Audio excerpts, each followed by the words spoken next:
Ukiona watu wanaenda kanisa, wanaomba, wanaabudu, like hadi inafikia wanalia kulia pekee.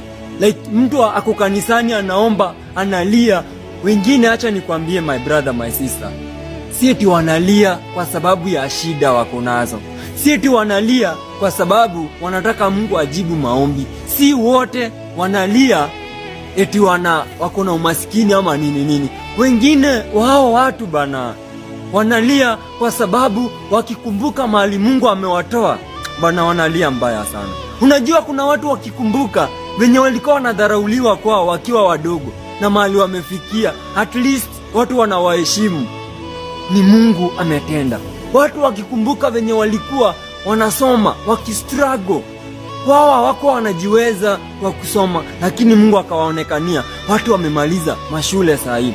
Watu wakikumbuka hawakuwa na makazi kabisa, watu walikuwa wanatamak wakitafuta kazi bila usaidizi wowote, lakini Mungu akawaonekania wakapata kazi. Watu wanalia bro. Ukiona watu wanalia kanisa, si wote wanalia kwa sababu ya mashida hivyo bro. Watu wanakumbuka hawakuwa hata na nguo ya kuvaa, walikuwa